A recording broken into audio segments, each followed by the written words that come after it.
Vamos a ver un video cortito de una entrevista de Agustín Laje que dio anoche en La Nación Más en Argentina sobre unas nuevas críticas a la película Homo Argentum, una película sin subsidio estatal, sin subsidio del Inca, sin subsidio de los contribuyentes argentinos, una película de comedia con diferentes escenas cortas, protagonizada por Guillermo Francella, y que justamente cayó en muchas críticas desde los Cucas por esta razón de no ser algo financiado por el Estado y que le fue muy bien.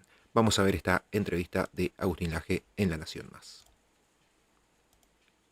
Mira, lo más importante es entender que esto fue realizado por el sector privado. Esto no ha tenido apoyo del Estado, lo cual pone de manifiesto una vez más que no dependemos del Estado para hacer buenas producciones culturales.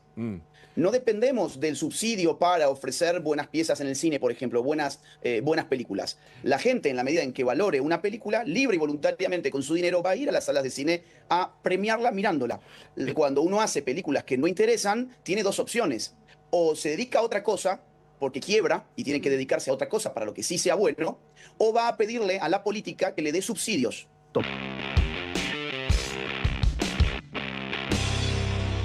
Esta discusión entre Guillermo Francella, Pablo Echarri, ¿no? Que hablaron obviamente sobre el cine argentino y también, por supuesto, la pata política, ¿no? El propio Javier Milei les mostró esta película a los diputados que lo visitaron en la Quinta de Olivos y dijo, acá hay algo para discutir. En uno de los personajes que les marca a Javier Milei para analizar está el cura Villero, donde protagoniza, por ejemplo, una de estas escenas. Mirá. A ver. Agradezcamos a Dios. Ustedes son pobres, pero sepan que no hay pobreza más grande que la de aquel a quien le falta a Dios. En cambio, la pobreza de ustedes tiene una enorme virtud. Ustedes no andan atrás del último teléfono, del auto nuevo, de la casa en el country. ¿Por qué? Porque son libres. Con todo respeto, me estoy cagando de hambre. ¿Cómo? Bueno, Una de las escenas que más se viralizó, Claro. uno de los 16 personajes, sí, ¿no? y yo creo hace que Francella. se puede aludir, digamos, con el guiño que hace Francella y Duprat, que son los directores, a un aspecto que queremos tratar con Agustín Laje, porque me parece que coincide en este sentido con lo que piensa el presidente Milei. ¿Qué pensás, Agustín? Buenas tardes. Bienvenido. ¿Qué tal, Hugo? ¿Cómo estás? Un gran abrazo. Bueno, yo acabo de llegar a mi casa de ver la película justamente. Mirá vos. Efectivamente, Supuse que está la me iban batalla a hacer cultural. alguna consulta por la película y entonces dije, tengo que ir a verla. Está bien, no puedo hablar bien. sin haberla visto. Me llamó la atención lo lleno que estaban los cines en todas partes. Me costó encontrar entradas. Busqué cuánto llevaba vendiendo la película y el número que encontré es arriba de 320.000 entradas en solo 3 días.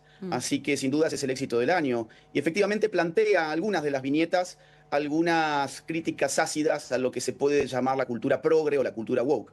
Así que digamos, creo que es una muy buena película y el público así lo está valorando.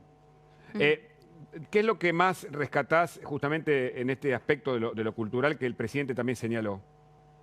Mira, lo más importante es entender que esto fue realizado por el sector privado. Esto no ha tenido apoyo del Estado, lo cual pone de manifiesto una vez más que no dependemos del Estado para hacer buenas producciones culturales. No dependemos del subsidio para ofrecer buenas piezas en el cine, por ejemplo, buenas películas. La gente, en la medida en que valore una película, libre y voluntariamente con su dinero, va a ir a las salas de cine a premiarla mirándola. Cuando uno hace películas que no interesan, tiene dos opciones. O se dedica a otra cosa, porque quiebra y tiene que dedicarse a otra cosa para lo que sí sea bueno, o va a pedirle a la política que le dé subsidios. Que le dé subsidios en el nombre de la supuesta alta cultura. Y ahí aparece una cosa muy horrible, que es el elitismo cultural. Yo veía a Pablo Echarri en estos días, diciendo que la cultura en un país donde el Estado Sí. no la subsidia, se vuelve muy pobre, se vuelve paupérrima. Esas fueron las palabras que él utilizó. Escuchémoslo No sé si- justamente. Te Mirá, interrumpimos, ¿te parece? Lo escuchamos a Pablo Echarri Y y seguimos. ahora contás tu Para impresión. ilustrar esto, justo. Imaginémonos por un minuto si lo único que existiese en la cultura de un país, en el aspecto cinematográfico, fueran películas populares, taquilleras, buenas, que algunas pueden ser más buenas, otras no, que pueden llegar a hacerte reír de risa o emocionarte. Si solo existiese eso, nuestra sociedad sería, ¿verdad?, paupérrima, sería pobre. Entonces, duele. Por suerte es una opinión. Digo, por suerte no milita. Digo, si militara eso sería más complicado. Mucho. Ahí le está respondiendo a Francella, pero de algún modo Le está- responde a Francella, que había hablado sobre las películas que, según Francella, le dan la espalda al público. Esto es lo que le responde Pablo Echarri. Después Francella vuelve a responder y dice, yo no dije que el Inca las deje de hacer, que las siga haciendo, pero bueno, a mí personalmente no me atraen. Pero, ¿qué pensás sobre esto que dice Pablo Echarri?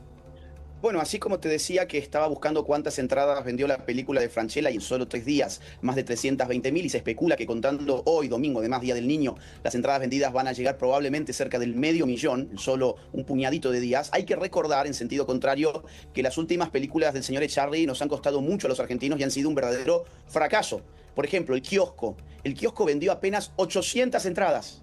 800. O por ejemplo, Happy Hour del año 2019 vendió el día de su estreno 2.188 entradas, un promedio de 52 personas por cine, porque además le dieron bastantes salas de cine, y fue un fracaso rotundo. Entonces, cuando uno en el sector de la cultura fracasa, tiene dos alternativas, insisto, o dedicarse a otra cosa que sea bien recibida por el mercado, es decir, por los individuos, en intercambios libres y voluntarios, o la otra opción, que es la del señor Echarri, es crear el argumento de la élite cultural. El argumento de la élite cultural dice más o menos así: si solamente se pueden ofrecer servicios y bienes culturales que el mercado demande, entonces tendremos una cultura pobre y paupérrima, tal las mismas palabras que usaba recién Echarri. Por lo tanto, dado que mi película no vende, no es bien recibida por el mercado, pero yo me invento que es culturalmente superior y que la gente es tan tonta para no darse cuenta de que lo que yo vendo, que el kiosco o que Happy Hour son piezas culturales elevadísimas, necesito que el político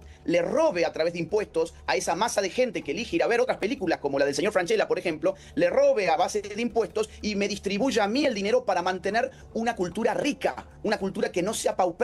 Esto es muy común en el sector de la cultura porque mucha gente en el sector de la cultura no tiene mercado. Me refiero al sector de la música, del arte, de los libros, ¿Vos decís que es un del fraude cine, lo que del dice teatro? Echarri o lo que ofrece a partir de la idea de élite cultural?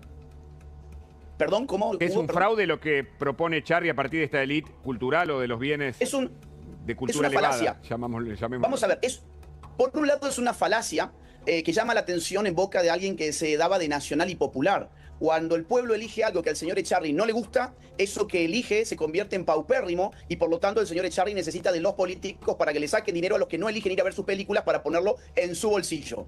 Como los casi 120.000 dólares que nos costó Happy Hour, que era una de las que recién mencionaba, parte de los 120.000 dólares, una buena parte se la quedó en su bolsillo el señor Echarri para darnos una cultura tan rica como la película Happy Hour. Pero por otro lado, además de ser una falacia, la falacia de la élite cultural, es un acto de agresión. Hay un gran sociólogo que hizo una teoría del Estado que se llamaba Franz Oppenheimer, que decía, miren, el ser humano para obtener su sustento tiene dos medios, solo dos medios tenemos. Uno que se llama medio económico, que se basa en el trabajo, la inversión y los intercambios económicos, y por otro lado, los medios políticos que se basan en utilizar la fuerza para quitarle a aquellos que trabajan e intercambian el fruto de su actividad económica. El señor Echarri cuando dice, si no me dan a mí el dinero, vamos a tener una cultura pobre y paupérrima y vamos a estar solamente viendo las películas de Francella que serían, según Echarri, pobres y paupérrimas, lo que está pidiéndole al Estado es que use su fuerza para atacar los derechos de propiedad de los individuos para él llenarse los bolsillos con ese dinero. Que es básicamente como vivieron durante toda la era acá, donde un sector de la cultura, que no eran empleados de la cultura, sino empleados encubiertos del Estado, se dedicaban a hacer, insisto, obras musicales, obras de teatro, libros, películas, etcétera, en el nombre de una cultura que estaba totalmente subsidiada a costa de aquellos que no queremos comprarles sus ofertas culturales. Entonces es por un lado un fraude intelectual, pero por otro lado es un acto de agresión. El que habló sobre la película directamente y obviamente sobre todo lo que está ocurriendo alrededor de ella fue el propio presidente, Javier Milei, que decía lo siguiente. Y la más interesante, digamos, en términos de la lógica de justicia social, o una de las más interesantes, es la última, que se llama Troppo Dolce. Lo que muestran es a los argentinos de bien, por un lado, los que se ganan el pan con el fruto de su trabajo, y a los delincuentes, que en algunos casos, digamos, usan al Estado para ejecutar esa acción violenta. Digamos, en términos de batalla cultural es aberrante y horrible para los cucas, y por eso están tan violentos y diciendo las aberraciones que dicen. ¿Por qué? Porque la película los expone a lo que son. Y cuando ven que los argentinos de bien son Fabio Muscarella, y cuando ve que ellos son el resto de los familiares mafiosos, chorros, delincuentes, que además se hunden en la decadencia, no les gusta. Y en lugar de agarrar y atacar las causas, se enojan con los efectos. ¿Qué opinás? Bueno, sí, esa es una de las, es de hecho la última viñeta, pero hay otras que también son muy interesantes. Por ejemplo, hablando de cine, ya que estamos hablando de cine, una de las historias trata sobre un cineasta, sobre un director de cine reconocido, snob, progre, que tiene que ir a filmar unas escenas en unas zonas indígenas de Argentina. Lo pedís, lo tenés, película... Agustín. Así ilustramos lo que vos decís, porque me parece que está bueno. Dale, me encanta. Ah, no, bueno, ahora la buscamos, mientras la busca nuestra producción. ¿Qué ibas a decir de eso? No, mientras tanto, no quiero hacer spoiler, ¿no? Pero es muy divertida esa en particular porque el tipo está sufriendo tener que tener contacto con esta gente indígena a la cual la tiene que filmar y la somete a cosas, digamos, poco agradables, como ponerles miel sobre la cara para que se le posen bichos, cosas por el estilo. El tipo siempre con un trato muy horrible para con esta gente, pero cuando se gana un premio internacional y tiene que dar un discurso, el tipo te habla del cambio climático, del capitalismo salvaje, de las fake news en internet y los discursos de odio. Toda la agenda woke aparece en boca de este hipócrita. Claro. Entonces, hay, insisto, una la que dice Javier Milei, pero también tenés esta del director de cine, y hay otro muy, muy bueno que es Piso 54, de una persona también adinerada que se tiene que tomar el tenemos. ascensor. Esa tenemos. A ver, dale. A ver. Quiero $50.000 o voy a bajar gritando que me quisiste violar. Hola, soy Eva de Dominici e interpreto a Ana, una de las coprotagonistas de la viñeta Piso 54 junto a Guillermo Franchella. Ah, estás totalmente loca. Sucede en un ascensor donde Ana reconoce a Felipe Keller porque es una persona pública y empieza a extorsionarlo. Tienen 54 pisos para resolver este problema y vamos a ver si gana mi personaje o el personaje de Guillermo. Perdón, usted es Felipe Keller, ¿no? Así es. ¿Qué linda familia tiene? Muchísimas gracias. Trabajar con Guillermo es difícil porque es muy gracioso. Estaba feliz de trabajar con Guillermo, es uno de los mejores actores de Argentina, así que para mí es un honor y también me encanta lo que hacen Mariano y Gastón. Mi alias es Anita.91. Me vas a transferir ya mismo. Bueno, dicho, esa ¿no? es muy interesante porque, entre otras cosas, lo que yo interpreto que viene a cuestionar es el fruto del hermana yo te creo. No sé si ustedes se acuerdan, fue uno de los grandes eslogans de la era feminista acá. Del pañuelo que verde, impuso sí. la ficción de que una mujer es necesariamente una suerte de ser angelical, que cualquier cosa que diga va a ser siempre verdad, y que a la más mínima acusación contra un hombre, uno está obligado moralmente, no importa qué ocurra, a creerle a la mujer aun cuando uno puede sospechar que esa mujer está mintiendo. Esa ficción, que fue, digamos, muy costosa para muchos hombres, a los cuales se les acusó falsamente, en muchos países, en Argentina, en España, tuvieron un gravísimo problema con las falsas denuncias por violencia de género. Esto ha traído, insisto, mucho daño para muchos hombres y lo vemos como una crítica en esa película, porque uno ya sabe de antemano, el tipo tiene que pagar $50.000 porque cuando llegue al piso 54 y la puerta se abra, todos lo van a culpar a él. Nosotros como espectadores sabemos que él no hizo nada, pero no importa, toda la sociedad lo va a condenar y su vida se va a arruinar. Esto, insisto, es muy importante, Hugo y Agus, porque venimos de una era de hegemonía woke, donde el cine y las series, todo lo que tenían para venderte eran guiones woke. Ahora estamos viendo el éxito en taquilla de una película que tiene varias viñetas donde cuestionan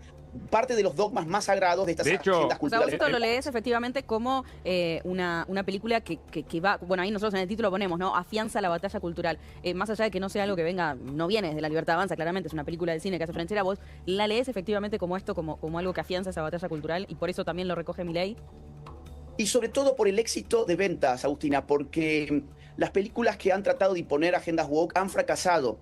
La gente ya estaba tan cansada de las películas y las series woke que incluso los memes contra esos guiones abundan por redes sociales. Esta película, que yo coincido con vos, esto no es una producción libertaria, no es que ha salido de las entrañas de Javier Milei, no. Franchella, con Duprat. Esto responde a un mercado que hacía rato que estaba demandando este tipo de contenido. Y cuando vos le vendés este tipo de contenido, la gente te lo compra. Bueno, en Hollywood había a pesar de Charlie. una tendencia durante mucho tiempo de promocionar la cultura woke. De hecho, los críticos, digamos, más finos analizaban esto como un fenómeno que vos veías representado luego en la pantalla, sin tanta expertise, pero era como muy notorio, ¿no? Mira, te pongo un caso que está sucediendo en este momento en Estados Unidos, porque estos son procesos continentales, más aún civilizatorios. La agenda woke está en decadencia allí donde no ganan los partidos de izquierdas. Por lo tanto, en Estados Unidos, con el regreso de Donald Trump a la Casa Blanca, toda la agenda woke se desmoronó, porque esas causas tienen poder mientras tienen las cajas del Estado. Mientras no cuentan con el poder coercitivo del Estado, esas agendas se vuelven agendas de minorías minúsculas. Te pongo un ejemplo de lo que está viviendo en Estados Unidos, pues es muy, muy interesante. Sí. Hay una importante marca de ropa para jóvenes, no la voy a decir porque entiendo que no se puede, pero es muy importante, que vende jeans.